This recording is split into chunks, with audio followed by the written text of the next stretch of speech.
Hello and welcome to the video. Today I have a very special build to show you, and it's quite a stylistic change from the rest of my LEGO trains. A1 Peppercorn Tornado.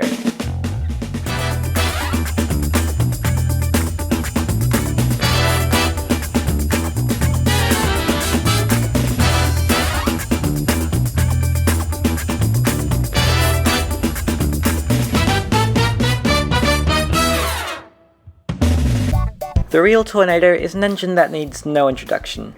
It's a new build, completed in 2008 by the A1 Steam Locomotive Trust.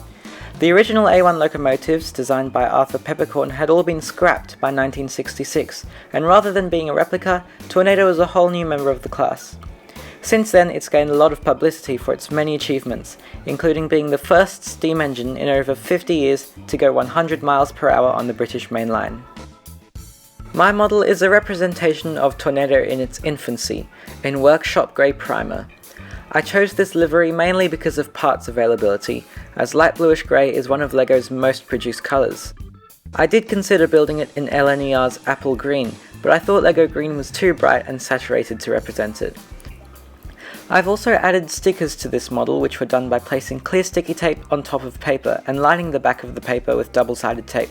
The colour doesn't exactly match, but it's good enough for me. Now, if you're familiar with Tornado, you might notice that the tender walls say National Express instead of www.a1steam.com. Tornado did actually wear this livery for a very short amount of time, but I went this direction to make my model more unique and stand out a bit. The boiler is made from a modified cheese slope design, instead replacing some of the cheese slopes with curved slopes to achieve a smoother effect. I replicated the tapering of the boiler simply by not pushing the tiles all the way in, but it does mean that I have to be very careful not to touch the boiler when handling the model.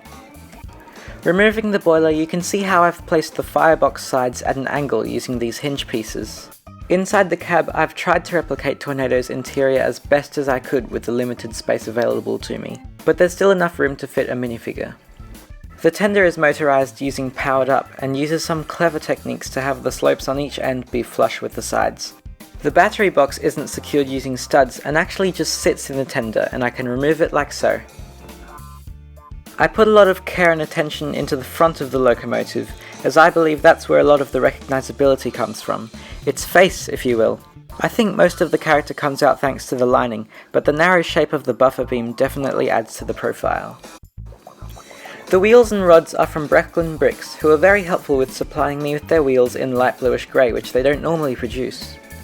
But what good is an engine without a train to pull? Enter my British Railways Mark I coaches. I've built two so far, one standard open and one composite brake coach. The standard open has a powered up motor for any unmotorized engines I may build in the future. So, how is this different from any of my other models?